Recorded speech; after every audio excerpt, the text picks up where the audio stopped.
Programme nurture by nature में एक बार फिर आपको खुशामदीद कहता हूँ। हमारे साथ जो मेहमान मौजूद हैं डॉक्टर कमरुल हसन साहब, इनका बहुत शुक्रिया कि ये बहुत दूर से हमारे लिए तशरीफ़ लाए हैं। और ख़ास तौर पे मैं ये बताना चाहूँगा, ये पिछले कई बरसों से पर्सनैलिटी टाइप के बारे में नॉलेज स्प्रेड कर रहे हैं और लोगों को अवेयरनेस दे रहे हैं कि वो किस तरह अपनी पर्सनैलिटी टाइप को आइडेंटिफाई करें, अपने इर्द गिर्द के लोगों की पर्सनैलिटी टाइप को आइडेंटिफाई करें, ताकि जितने भी लोगों के आपस में क्लैशेस हैं वो मिनिमम हो सके। जब आप किसी को अंडरस्टैंड कर लेते हैं और जान लेते हैं कि उसकी पर्सनैलिटी टाइप क्या है, तो उसके बारे में आप प्रिडिक्ट कर लेते हैं कि ये क्या कर सकता है, क्या नहीं कर सकता, क्या इसको करना चाहिए, तो ज़िंदगी थोड़ी आसान हो जाती है। अस्सलाम वालेकुम डॉक्टर कमर साहब, कैसे हैं? वालेकुम सलाम।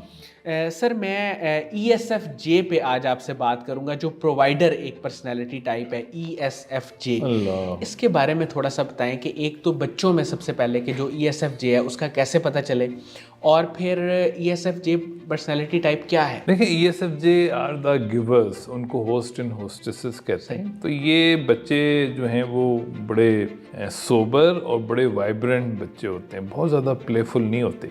सही। जैसे हम ISFP और यानी जो P बच्चे हैं दे आर मोर प्लेफुल। तो J बच्चे आर वेरी सोबर, ये बड़े तरतीब और ऑर्गेनाइज और हिसाब किताब से चलने वाले बच्चे हैं। हर काम को वक्त से पहले करना, जिम्मेदारी इनके अंदर, एहसास जिम्मेदारी बहुत ज़्यादा होती है ESFJ बच्चों में। और मेज़बान होते हैं सर। हाँ, यानी ये तो नेचुरल मेज़बान है ना, यानी इनके पास आप खुश ही रहेंगे। ये अब आपकी मेज़बानी के में कोई कसर नहीं छोड़ते। बस ये होता है कि जो आदमी दूसरों को देता है वो अपने लिए भी एक्सपेक्ट करता है, तो वहाँ उनको दुख होने का अंदेशा होता है। लेकिन ये तो आपकी खुशी के लिए टोटल ट्रस्ट करते हैं, एनालाइज नहीं करते लोगों को। ये भरोसा करते हैं लोगों पे, लोगों का ख्याल रखते हैं, लोगों को खुश रखते हैं। तो ये इनकी बहुत शफीक ESFJ टाइप होती है। बच्चे बड़े केयरिंग होते हैं। ये तो माँ बाप उन बच्चों को ऐसे पहचान लेते हैं कि वो P नहीं है तो फिर J है, I नहीं है तो E है।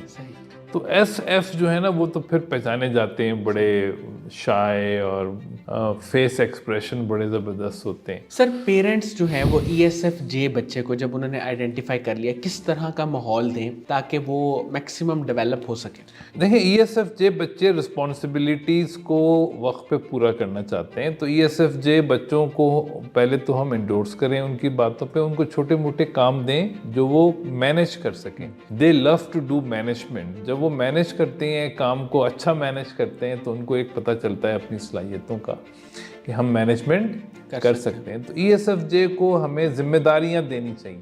अमूमन पेरेंट्स जो है ना, वो बच्चों को काम नहीं देते कि खुद करते हो। तो P बच्चे जो हैं वो नेचुरल मैनेजर नहीं होते, लेकिन J बच्चे तो होते हैं। तो ESFJ बच्चे भी J हैं, तो इनको भी जिम्मेदारियां देनी चाहिए। ये बहुत जिम्मेदार बच्चे होते हैं उस काम को। ये अपने बजट्स को भी बहुत एक एक पाई को मैनेज करते हैं। तो ये बहुत अच्छा फाइनेंस भी अपना मैनेज करते हैं, अपने कमरे को, अपने घर को, अपने जो भी उनके इर्द गिर्द लोग हैं उनको बहुत हिसाब किताब से लेके चलते हैं। और बड़े घर में बड़ा इनका नाम होता है कि ये बड़े जिम्मेदार बच्चे। मैनेजमेंट और रिस्पॉन्सिबिलिटी, हाँ, ये उसके चैंपियन, हाँ, इनके बहुत ज़्यादा। और इसके लिए ये बड़े पॉपुलर होते हैं कि ये बहुत सबका ख्याल रखते हैं, अपने हर जानने वाले का ये लोग ख्याल रखते हैं और अपनी हद से बढ़ के खिदमत करने की कोशिश करते हैं लोगों की। यानी मैं अब किस तरह आपको बताऊं कि इनका जो खिदमत का मेयार है ना, वो बहुत ही आला है। सही।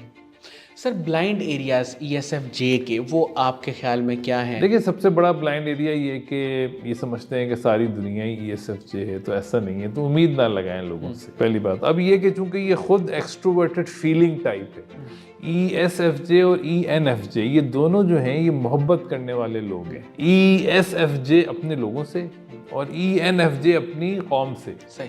तो जब इनको वापस मोहब्बत नहीं मिलती तो ये बहुत हर्ट होते हैं। तो एक तो ये प्यार के समुंदर हैं, यानी तो ये ट्रस्ट नहीं करते लोगों पे।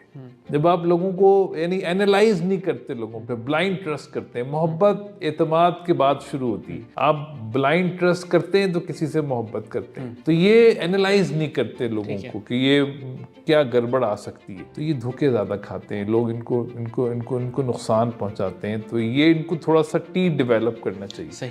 इंट्रोवर्टेड थिंकिंग J तो इनका थोड़ा बहुत होता है, मगर जो एनालिटिकल फंक्शन है उससे इनको बहुत लॉस होता है। तो वो उनको थोड़ा डेवलप, सबसे पहले डेवलप करना चाहिए इंट्रोवर्टेड थिंकिंग यानी एनालिसिस, तज्जिया, और सेकंड थोड़ा सा आई डेवलप करना चाहिए, उससे इनकी लाइफ बहुत बेहतर हो जाती है। रिफ्लेक्शन आ जाती है उसमें। अच्छा सर, इनके जो पेरेंट्स हैं ESFJ के, वो किस तरह इनके साथ ट्रीट करें, इनके साथ किस तरह का मोड ऑफ कम्युनिकेशन रखें? ज़ाहिर है अप्रिसिएशन तो है ही है, लेकिन उसके अलावा किस तरह इनको मोटिवेट करें? देखिए ESFJ को हम आफ्टर एंडोर्समेंट इनको हम ऐसे, चूंकि ये मैनेजमेंट मिजाज के लोग हैं, तो इनको ये चाहते हैं कि इनको कोई मैनेजमेंट का काम दिया जाए, तो इनको मैनेजमेंट के काम देने चाहिए। मसलन स्कूल में इनको प्रीफेक्ट या मॉनिटर बनाना चाहिए, इनको घर में भी इनके जिम्मे कुछ काम लगाएं कि बेटा ये आपने देखना है। तो ये जे लोगों को जब आप जे काम देते हैं तो उनके अंदर फिर ये जे की सलाहियत डेवलप होती है। जो बच्चा हो उससे वो काम करवाएं अगर आप, तो उसकी वो चीज़ बहुत जल्दी डेवलप हो जाती है। ठीक है ना? तो ये पेरेंट्स को करना चाहिए। बाकी they are very sensitive people, तो उनके साथ बहुत ही केयर के साथ जेंटली डील, वैसे तो हर बच्चे के साथ बहुत जेंटली डील करना चाहिए, और सख्त और हार्श लैंग्वेज से ये बहुत ज़्यादा डैमेज होते हैं। तो कोशिश करें कि इनको बहुत ही लाड से बात करें, ये बात मान जाते हैं। सर ESFJ के टॉप 3-4 जो करियर्स, क्योंकि पेरेंट्स हमारी इस वीडियो को देख रहे हैं तो उनको पता चल जाए कि अगर उनका बच्चा ESFJ है और उन्होंने आइडेंटिफाई कर लिया है कि बच्चा वाकई ESFJ है, तो कौन से करियर्स में वो अपने आप को आगे लेके जा सकते हैं? देखिए करियर में SF के लिए जो है ना, वो एजुकेशन का करियर मैं समझता हूँ बहुत बेहतर है। एजुकेशन, HR, खास के जो प्राइमरी, खास के जो ISFP, ESFP जो हमने पहले डिस्कस किया, ये जो मॉन्टेसरी एजुकेशन या प्राइमरी एजुकेशन, इसमें SF लोग बहुत कामयाब हैं, बहुत ज़्यादा, क्योंकि उसमें बहुत ज़्यादा स्ट्रेटेजी और थ्योरेटिकल काम नहीं होते, हमें बहुत ज़्यादा एक्शन ओरिएंटेड पढ़ाना होता है। तो वो ये टीचर्स बहुत अच्छे बनते हैं। ये चूँकि जे हैं, ये बहुत जल्दी वहाँ के प्रिंसिपल बन जाते हैं, बहुत अच्छी मैनेजमेंट करते हैं। फिर ये यानी health educational management and health care management, सही, ये मैं समझता हूँ इनके लिए बहुत इम्पॉर्टेंट है और बहुत आसान है, और ये बहुत इंजॉय करते हैं, क्योंकि इसमें सर्विस भी है और मैनेजमेंट भी। ये दो चीज़ें इनको चाहिए, service and management. Sir ESFJ सबसे ज़्यादा हर्ट, जैसे आपने बताया कि होता है जब उसको रिस्पॉन्स, वैसा ही फीडबैक वापस ना मिले या वैसा ही ट्रीटमेंट वापस ना मिले, तो इसके लिए आप इनको क्या समझाएंगे? नहीं, इनको ESFJ के लिए जो है वो ये समझना उनको बहुत ज़रूरी है कि बाकी सारी दुनिया भी ESFJ नहीं है। पहली बात तो ये है कि यह सारी दुनिया ESFJ नहीं है, और हर हाथ में लाने वाला जो है वो दोस्त नहीं होता, और हर चमकने वाली चीज़ सोना नहीं होती।